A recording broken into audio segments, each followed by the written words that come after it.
Hello everyone, welcome to RK tutorial.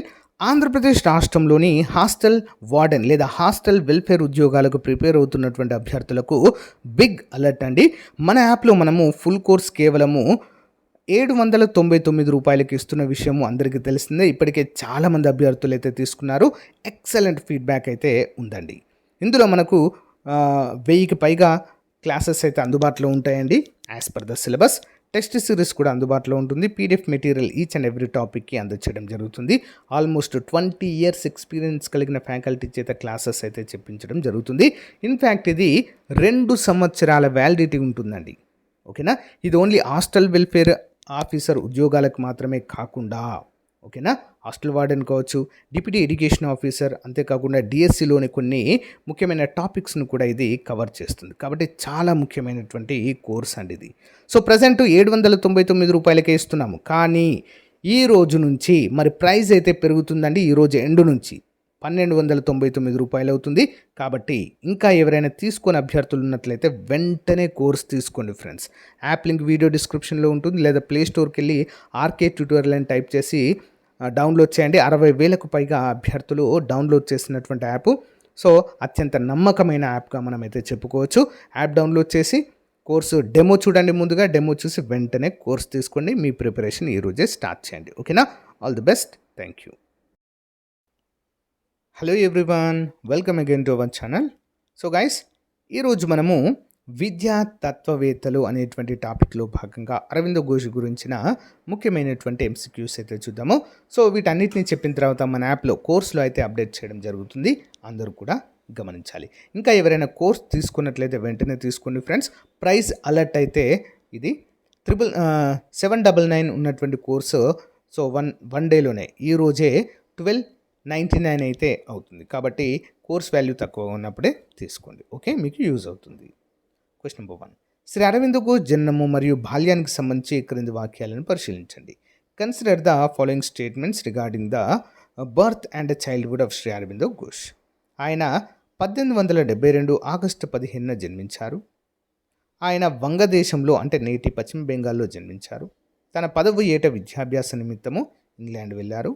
ధనవంతుల కుటుంబంలో జన్మించారు. క్రింది వాటిలో ఏవి సరైనవండి? Option B 1, 2, 4 సరైనవండి. 3 అనేది తప్పు. తన 10వ ఏట విద్యాభ్యాసం కోసం ఇంగ్లాండ్కి వెళ్ళాడు అనేది తప్పు. రిమైనింగ్ అన్నీ సరైనవి. ఓకేనా, మరి సరైనది ఏంటి? తన 7వ ఏటనే ఇంగ్లాండ్కు వెళ్ళడం అయితే జరిగిందండి, 10వ ఏట కాదు. నెక్స్ట్, అరవిందుని విద్యాభ్యాసము భాషా ప్రావీణ్యంపై క్రింది వాక్యాలను పరిశీలించండి. Consider the following statements on Aurobindo's education and languages proficiency. Greek, option 1. Greek, Latin, English భాషలను చిన్ననాటి నుంచే నేర్చుకున్నారు. ఆప్షన్ 2. జర్మనీ, ఫ్రెంచ్, ఇటలీ భాషలను కూడా నేర్చుకున్నారు. ఐసిఎస్ పరీక్షలో ఉత్తీర్ణుడు కావడము జరిగింది. దేశభక్తితో ఐసిఎస్ పదవి త్యజించి 1893లో భారతదేశానికి తిరిగి రావడము జరిగింది. ఏవి సరైనవండి ఇందులో? ఆప్షన్ సి 1, 2, 4 సరైనదండి. 3వ తప్పు. ఐసిఎస్ పరీక్షలో ఉత్తీర్ణుడు కాలేదు అనేది తప్పండి. ఉత్తీర్ణుడు అయ్యాడు మరియు దాన్ని త్యజించడం కూడా జరిగింది, అంటే వదిలేశారు. మరి ఆయన అపారమైన మేధస్సుతో ప్రతిష్టాత్మక ఐసిఎస్ పరీక్షలో ఉత్తీర్ణుడు కావడం జరిగింది. అంతేకాకుండా వివిధ దేశాల భాషలను అవపోసపట్టడం కూడా జరిగింది. ఓకే, నెక్స్ట్, మాతృభూమి సేవ మరియు సాంస్కృతిక అధ్యయనానికి సంబంధించి regarding is a service to the mother land and cultural studies చూద్దాం. ఆప్షన్ 1. 1893 నుంచి 1906 వరకు బరోడా సంస్థానంలోని కళాశాలలో ఉపాధ్యాయుడిగా పనిచేశారు. ఆప్షన్ 2. ఉపాధ్యాయ వృత్తిలో ఉంటూనే సంస్కృతం తదితర భారతీయ భాషలను అధ్యయనము చేశారు. ఆప్షన్ 3. ఉపనిషత్తుల తత్వాన్ని పూర్తిగా జీర్ణం చేసుకున్నారు. ఆప్షన్ 4. పాశ్చాత్య తత్వాన్ని మాత్రమే అధ్యయనము చేశారు. ఏది సరైనదండి? Option A 1, 2, 3 సరైనవండి. 4 తప్పు. ఓకేనా, పాశ్చాత్య తత్వాన్ని మాత్రమే అధ్యయనం చేశారా వీరు? లేదు, అన్నీ అధ్యయనం చేశారు. ఈయన భారతీయ సంస్కృతిని, హైందవ మతసారాన్ని, ఉపనిషత్తుల తత్వాన్ని అధ్యయనం చేశారు. కేవలం పాశ్చాత్య తత్వాన్నే కాదు, ఓకే, అన్నీ అధ్యయనం చేశారు. ఓకే, నెక్స్ట్, జాతీయోద్యమం మరియు రాజకీయ ప్రవేశం గురించి సరైన వివరణ ఏది? Which are correct about his ఆ entry into the national movement and politics. చూద్దాం. 1905లో జరిగిన బెంగాల్ విభజన అరవిందులోని తీవ్ర రాజకీయవాదిని మేల్కొల్పింది. ఆప్షన్ 2. బెంగాల్ విభజన తీవ్రంగా వ్యతిరేకించడం అయితే జరిగింది అరవిందో ఘోష్. ఆప్షన్ 3. రచనలు ఉపన్యాసాలతో ప్రజలలో విప్లవాగ్నిని రగిల్చారు. ఆప్షన్ 4. ఆయన పలుమార్లు జైలు శిక్షను కూడా అనుభవించడం జరిగింది. ఆప్షన్ డి 1, 2, 3, 4 అన్నీ కూడా సరైన సమాధానాలే. ఓకేనా, మిస్టేక్ అయితే ఏమీ కూడా లేదు. Okay, next one. రాజకీయాల నుంచి ఆధ్యాత్మిక వైపు పయనానికి సంబంధించి regarding the journey from politics to spirituality. చూద్దాం. ఆప్షన్ 1. ఆలీపూర్ జైలు జీవితం ఆయనను గొప్ప యోగిగా మార్చింది. ఆప్షన్ 2. యోగిగా మారిన అరవిందుడు 1910లో మద్రాసు చేరుకున్నారు. ఆప్షన్ 3. ఆధ్యాత్మిక విద్యా కేంద్రాలను స్థాపించారు. ఆప్షన్ 4. తన జీవితాన్ని పూర్తిగా సాధనకు అంకితం చేసి ఆయన 1950లో పరమవదించడం జరిగింది. ఆన్సర్ ఆప్షన్ బి అండి. 1, 3, 4 సరైనవి, 2 తప్పండి. ఎందుకు? యోగిగా మారిన అరవిందుడు 1910లో మద్రాసు చేరుకున్నాడనే తప్పు. చూద్దాం. ఆయన 1910లో పాండిచ్చేరి అండి, మద్రాసు కాదు, పాండిచ్చేరి చేరుకున్నాడు, మద్రాసు కాదు. Okay, next. అరవిందో ఘోష్ వేదాంత సారం గురించి సరైనవి ఏంటి? Correct statements about Shri Aurobindo Ghosh essence of Vedanta. చూద్దాం. ఆప్షన్ 1.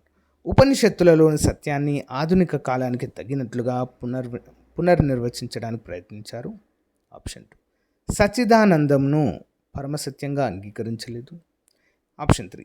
ఈ ప్రపంచమంతా సచ్చిదానందంలోని శుద్ధ చైతన్య వ్యక్తీకరణ అని ప్రవచించారు.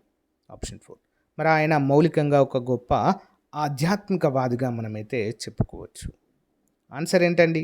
ఆప్షన్ సి 1, 3, 4 సరైనవి, 2 అనేది తప్పండి. సచ్చిదానందంను పరమ సత్యంగా అంగీకరించలేదా? అంగీకరించడం అయితే జరిగిందండి. చూద్దాం. వేదాలు ప్రతిపాదించిన సచ్చిదానందంను ఆయన పరమసత్యంగా అంగీకరించడము జరిగింది. నెక్స్ట్. ఆది మనస్సు సూపర్ మైండ్ భావనకు సంబంధించి సరైన అంశం ఏంటో చూద్దాం. Regarding the concept of super mind. Option 1. అత్యున్నతమైన పరమసత్యాన్ని సాధారణ మానవ మనస్సుతో తెలుసుకోవచ్చని స్పష్టం చేశారు. ఆప్షన్ 2. ఆ సత్యాన్ని గ్రహించాలంటే అది మనస్సు మాత్రమే సాధనం. ఆప్షన్ 3. అరవిందుని తత్వానికి మూలమే ఈ అది మనస్సు. ఆప్షన్ 4. ఇది ఒక ఉన్నతమైన ఆత్మ చైతన్య స్థితిగా మనమైతే చెప్పుకోవచ్చు.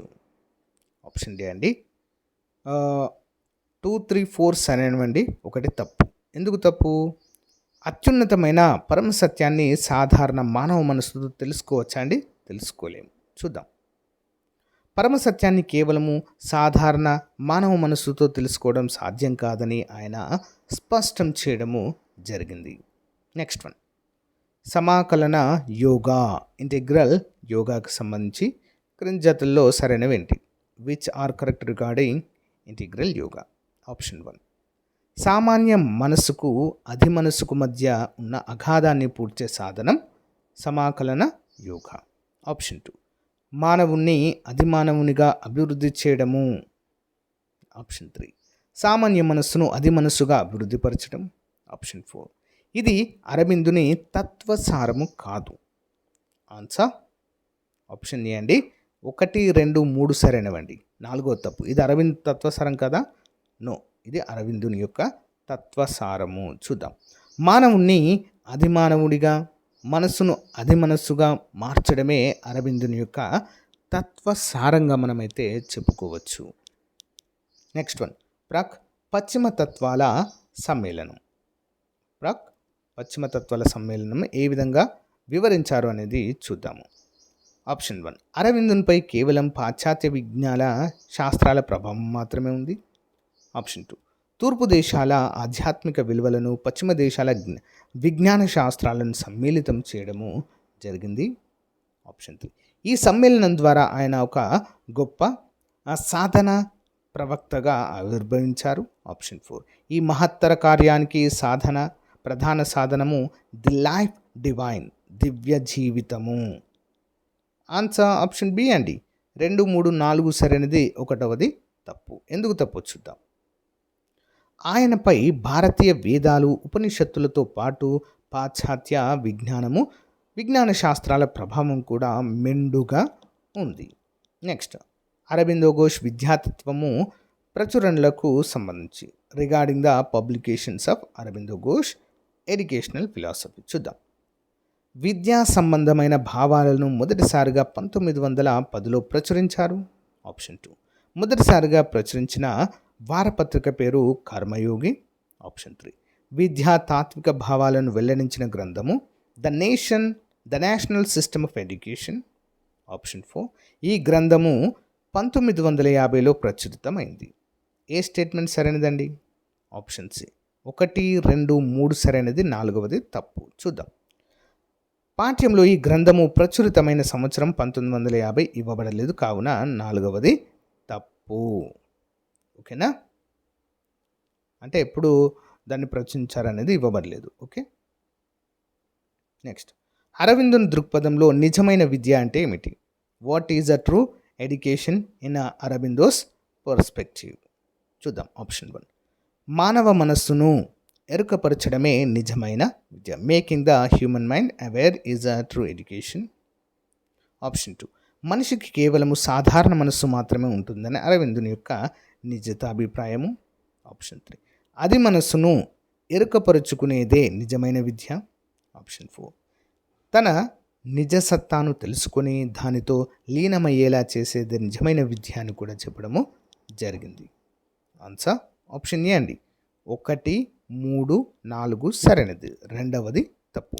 మనిషికి కేవలం సాధారణ మనస్సు మాత్రమే ఉంటుందని అరవిందుని యొక్క నిశ్చిత అభిప్రాయం. సాధారణ మనసే ఉంటుందా అండి? అలా ఏం లేదు. ఓకే, చూద్దాం. మనిషికి సాధారణ మనస్సుతో పాటు అది మనస్సు కూడా ఉంటుందని ఆయన నమ్మడము జరిగింది. నెక్స్ట్, విద్యా విధానం ముఖ్య కేంద్రాలకు సంబంధించి regarding education system main centres చూద్దాం. ఆప్షన్ 1. జాతీయ విద్యా విధానాన్ని స్థాపించడం ఆయన ప్రధాన లక్ష్యము. ఆప్షన్ 2. విద్యకు 3 ప్రధాన కేంద్రాలు ఉంటాయని చెప్పడం జరిగింది. ఆప్షన్ 3. అవి 1 మనస్సు, 2 జాతీయ భావం, 3 సర్వజనీన మనస్సు. ఆప్షన్ 4. మానవ మనస్సుకు విశ్వజనీన మనస్సుకు మధ్య జాతీయ భావం వారధులుగా ఉంటుందని వీరు చెప్పడము జరిగింది. ఆప్షన్ డి అండి. 1, 2, 3, 4 అన్నీ కూడా నిజంగానే మనము చెప్పుకోవచ్చు. ఇచ్చిన 4 వాక్యాలు అరవిందుని విద్యా కేంద్రాల గురించి సరైనవే. ఇంపార్టెంట్.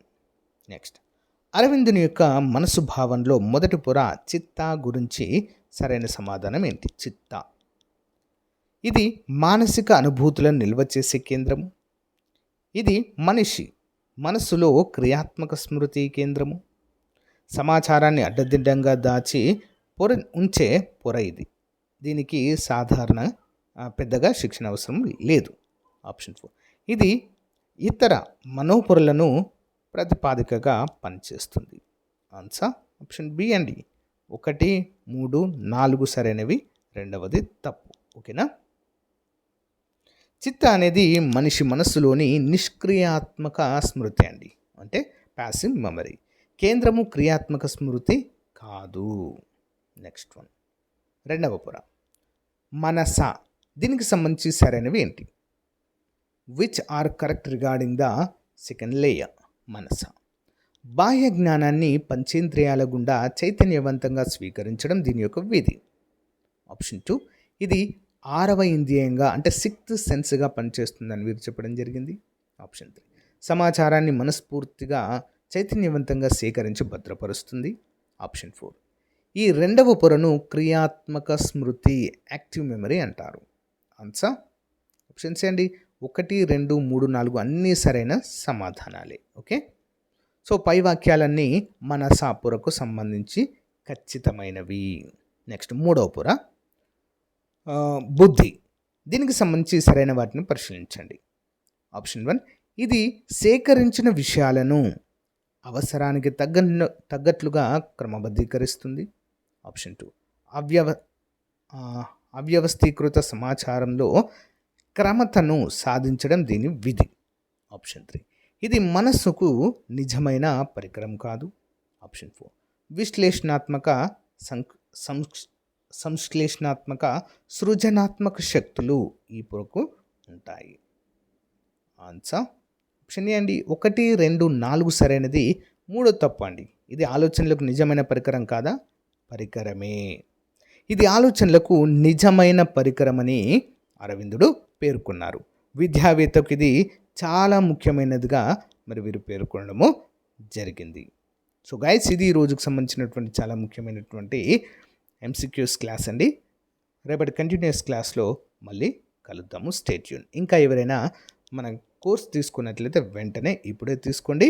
సో ప్రైజ్ అయితే పెరుగుతుంది. ఓకేనా? All the best. Thank you.